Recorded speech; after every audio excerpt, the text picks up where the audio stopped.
Hi friends, welcome to my channel. నేను మీ రాజు. ఈరోజు ఈ వీడియోను కొత్తగా చూస్తున్న ప్రేక్షకులు ఎవరైనా కూడా మన సనాతన్ ఛానల్ను ముందుగా సబ్స్క్రైబ్ చేసుకోండి. అలాగే పక్కనే ఉన్న బెల్ సింబల్ని యాక్టివేట్ చేసుకోండి.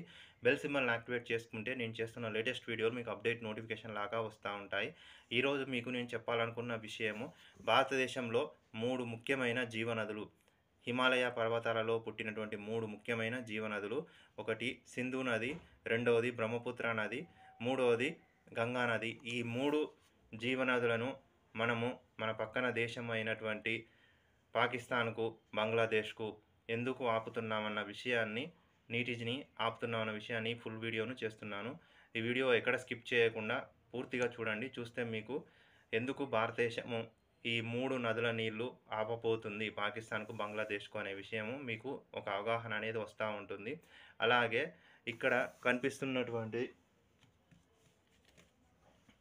ఇక్కడ మీరు చూస్తున్నటువంటి ఈ బుక్కు రాసింది మా కులగురువు. ఈయన మా కులగురువు శ్రీ పోతులూరి వీరబ్రహ్మేంద్ర స్వామి గారు. ఈ పోతులూరి శ్రీ వీరబ్రహ్మేంద్ర స్వామి గారు మా కులగురువు. ఈయన కాలజ్ఞానము అనేటువంటి ఒక గ్రంథాన్ని రాశాడు.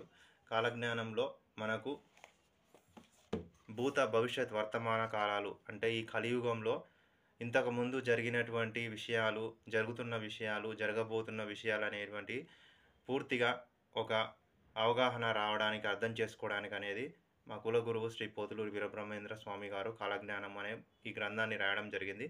మీ దగ్గర కనుక ఈ బుక్ ఉంటే మీరు చదివితే మీకు అర్థమవుతుంది ఎలాంటి సంఘటనలు జరగబోతున్నాయి అనేటువంటి విషయాలు తెలుస్తూ ఉంటాయి.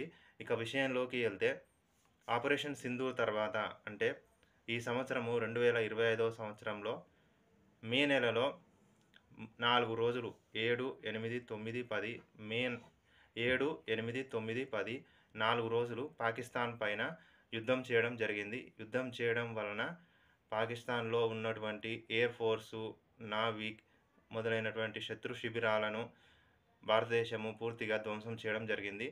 అంతేకాకుండా భారతదేశంలో కాశ్మీర్ నుంచి ప్రవహిస్తున్నటువంటి సింధు నది జలాలను పాకిస్తాన్కు వెళ్లకుండా 1972వ సంవత్సరంలో పాకిస్తాన్కు, భారత్కు మధ్యన జరిగినటువంటి ఈ ఒప్పందాన్ని ప్రపంచ బ్యాంకు 1972వ సంవత్సరంలో జరపడం జరిగింది. ఈ ఆపరేషన్ సింధూర్ సమయంలో ఈ ఒప్పందాన్ని మనం రద్దు చేయడం జరిగింది. ఎందుకు రద్దు చేయడం అని అంటే, మనకు ఏప్రిల్ 22వ తారీఖున కాశ్మీర్లో పెహల్గామ్ దాడి జరిగిన తర్వాత భారతదేశము ఈ నిర్ణయం తీసుకోవడం జరిగింది.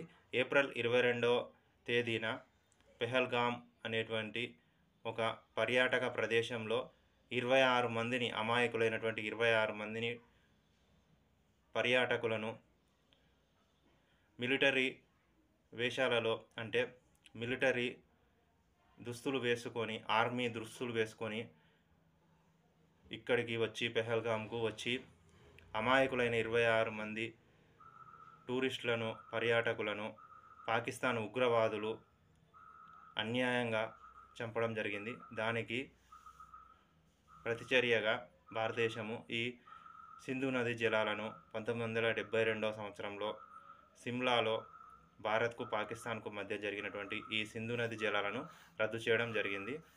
అలాగే మళ్ళీ వచ్చే సంవత్సరము 2026వ సంవత్సరంలో గంగా వాటర్ ట్రీటీ అనేది ఒక ఒప్పందం ఉంది భారత్కును, బంగ్లాదేశ్కు. ఈ భారత్కును, బంగ్లాదేశ్కు మధ్యలో ఉన్న గంగా వాటర్ ట్రీటీ అనే ఒప్పందాన్ని 2026వ సంవత్సరంలో ఆలోచించడం జరిగింది. ఎందుకంటే బంగ్లాదేశ్ కూడా భారతదేశాన్ని బాగా ఇబ్బంది పెడతా ఉంటుంది. చైనా ఆధారం చూసుకొని భారతదేశాన్ని ఇబ్బంది పెట్టాలని చూస్తుంది.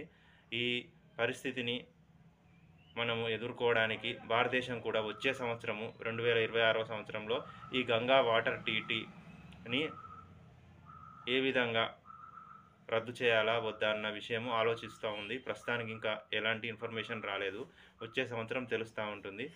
గంగా నీళ్లు బంగ్లాదేశ్కు పంపిస్తారా లేదా రద్దు చేస్తారా అన్న విషయము బంగ్లాదేశ్ ప్రవర్తన పైన ఆధారపడి ఉంటుంది.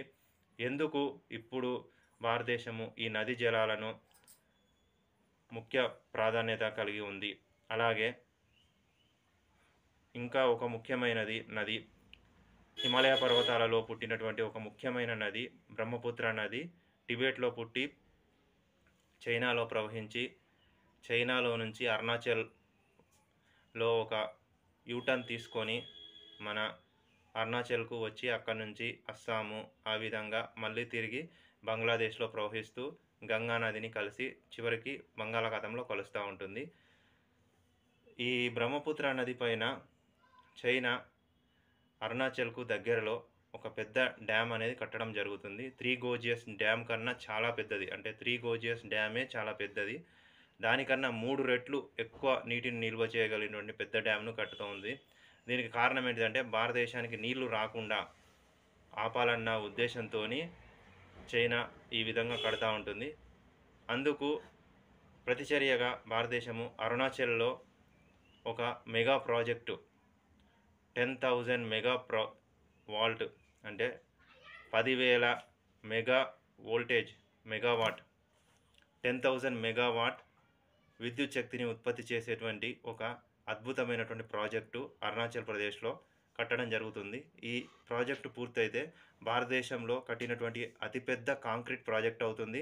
అలాగే ప్రపంచంలో ఎత్తైన ప్రాజెక్టు కూడా అవుతుంది. 288 మీటర్ల ఎత్తుంది. ఈ ప్రాజెక్టు 288 మీటర్ల ఎత్తు ఉంటుంది. ఈ ప్రాజెక్టు గనక పూర్తయితే ఈ 3 గోజియస్ డ్యామ్ కన్నా 100 రెట్లు నీటిని ఇందులో నిల్వ చేయడానికి ఉంటుంది. అంటే 3 గోజియస్ డ్యామ్ నుంచి నీళ్లు ఎన్ని వదిలిపెట్టినా కూడా భారతదేశానికి ఎలాంటి ప్రాబ్లమ్ ఉండదు. అలాగే ఈ డ్యామ్ పూర్తి కావడం వలన అరుణాచల్ ప్రదేశ్, అస్సాంకు విద్యుత్ శక్తి ఇబ్బంది లేకుండా ఉంటుందని, కరెంటు సప్లై ప్రాబ్లం లేకుండా ఉంటుంది. అలాగే వరదలను నియంత్రించవచ్చును. అస్సాంలో వరదలు సమస్య ఎక్కువగా ఉంటుంది. బ్రహ్మపుత్ర నదికి వరదలు వస్తూ ఉంటే అస్సాం అనేది ఇబ్బంది పడతా ఉంటుంది. ఈ వరదల సమస్య అనేది పోతుంది.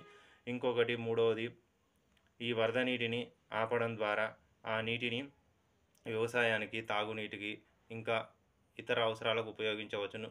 పరిశ్రమలకు ఇంకా ఈ విధంగా ఉపయోగించవచ్చును. ఇంకొకటి నాలుగవ ముఖ్యమైనది, చైనా భారతదేశాన్ని బెదిరించి వాటర్ బాంబు ప్రయోగిస్తామనేది బెదిరించే ప్రయత్నం నుంచి మన భారతదేశము పూర్తిగా ఎదుర్కోవడం జరుగుతూ ఉంటుంది. ఈ 4 ముఖ్యమైన ప్రయోజనాలు ఈ మెగా ప్రాజెక్టు పూర్తయితే భారతదేశానికి చాలా ఉపయోగంగా ఉంటుంది.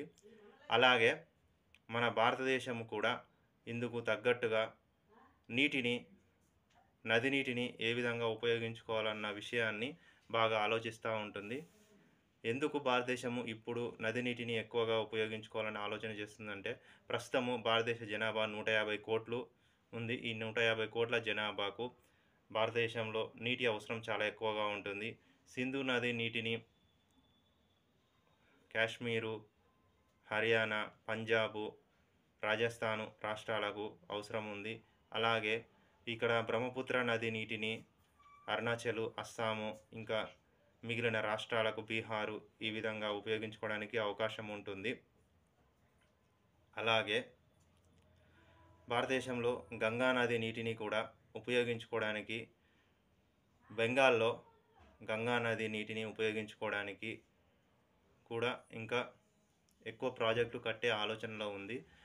ఎందుకు భారతదేశము ఈరోజు నది నీటికి ఎక్కువ ప్రాముఖ్యత ఇస్తోందంటే, ప్రస్తుతము నది నీటి గురించి ఎక్కువ యుద్ధాలు జరుగుతున్నాయి. చైనా కావచ్చు, బంగ్లాదేశ్ కావచ్చు, పాకిస్తాన్ కావచ్చు, నది నీటి కోసం యుద్ధాలు జరుగుతున్నాయి. ఈ నది నీటి కోసము జరిగేటువంటి యుద్ధాల గురించి మా కులగురువు శ్రీ పోతులూరి వీరబ్రహ్మేంద్ర స్వామి గారు తను రాసిన కాలజ్ఞానంలో చెప్పడం జరిగింది. అంటే నదులలో ఉన్నటువంటి నీటి కోసమే యుద్ధాలు జరుగుతున్నాయన్న విషయం చెప్పడం జరిగింది. ఈ వీడియో మీకు నచ్చితే మీ ఫ్రెండ్స్ అండ్ ఫ్యామిలీస్కు షేర్ చేయండి. అలాగే ఈ వీడియో నచ్చితే లైక్ చేయండి. నా సనాతన్ ఛానల్ని సబ్స్క్రైబ్ చేసుకోండి. పక్కనే ఉన్న బెల్ సింబల్ని యాక్టివేట్ చేసుకుంటే నేను చేస్తున్న లేటెస్ట్ వీడియోలు మీకు అప్డేట్ నోటిఫికేషన్ లాగా వస్తూ ఉంటాయి. చివరిలో మీకు చెప్పేది ఒకటే, భారతదేశంలో చాలా జీవనదులు ఉన్నాయి. ఆ జీవనదులలో ఉన్నటువంటి నీరు మన భారతీయులకు చాలా అవసరము. 2014 సంవత్సరంలో బీజేపీ ప్రభుత్వము భారతదేశంలో పదవి బాధ్యతలు స్వీకరించినప్పటి నుంచి భారతదేశము 2014 నుంచి అన్ని రంగాలలో అభివృద్ధి చెందుతూ ఉంటుంది.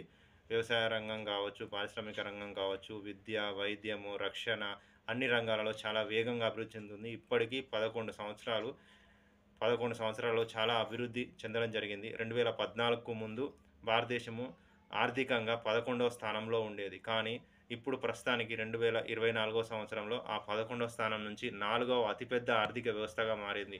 మొదటి స్థానంలో అమెరికా ఉంది. రెండవ స్థానంలో చైనా, మూడో స్థానంలో జర్మనీ ఉంది. జర్మనీ కూడా మనము తొందరలో ఇంకొక 2 సంవత్సరాలలో 2027, 28వ సంవత్సరంలో జర్మనీని వెనుకకు నెట్టేసి మూడో స్థానానికి రావడం జరుగుతుంది. అంటే ప్రపంచంలో ఉన్న ఆర్థిక వ్యవస్థలలో మూడవ అతిపెద్ద ఆర్థిక వ్యవస్థగా 2028వ సంవత్సరంలో మనం చూడబోతున్నాము. 2047 సంవత్సరానికి భారతదేశము ఒక అద్భుతమైనటువంటి సూపర్ పవర్‌గా అంటే అమెరికా ఉన్నటువంటి స్థానాన్ని మనం చేరుకోవడం జరుగుతుంది. ఇదే మన నరేంద్ర మోదీ గారి లక్ష్యము. 2047 సంవత్సరానికి భారతదేశం ఒక సూపర్ పవర్‌గా, ఆర్థిక శక్తిగా అన్ని రంగాలలో అభివృద్ధి చెంది ఒక మొదటి స్థానంలో ఉండేటువంటి ప్రణాళికలు భారతదేశ ప్రభుత్వము, బీజేపీ కూడా చేయడం జరుగుతుంది. మనం కూడా భారతదేశంలో పుట్టాము కాబట్టి భారతదేశానికి ఎన్నో రకాలుగా ఉపయోగపడి భారతదేశాన్ని ఎన్నో రకాలుగా, అన్ని రకాలుగా, అన్ని విధాలుగా, అన్ని ఆర్థిక, వ్యవసాయ, విద్య, వైద్యం అన్ని రకాలుగా మనము ముందుకు తీసుకువెళ్ళేలాగా మన వంతు సాయం చేద్దాము. ఎందుకంటే యువకులు భారతదేశానికి చాలా ఎక్కువ శక్తి ఉంది. ప్రపంచంలో ఉన్నటువంటి యువశక్తిలో భారతదేశంలో 65% యువకులు ఉన్నారు. ఏ దేశంలో కూడా 65% యువశక్తి లేదు. భారతదేశంలో ఉన్నటువంటి ఈ 65% యువశక్తి భారతదేశాన్ని అన్ని రంగాలలో ముందుకు తీసుకువెళ్ళడానికి అవకాశం అనేది కలుగుతూ ఉంటుంది. ఈ వీడియో మీకు నచ్చితే లైక్ చేయండి, షేర్ చేయండి. అలాగే మన ఫ్రెండ్స్ అండ్ ఫ్యామిలీస్‌కు ఈ వీడియోని షేర్ చేయండి. కామెంట్ చేయండి మీ అభిప్రాయం.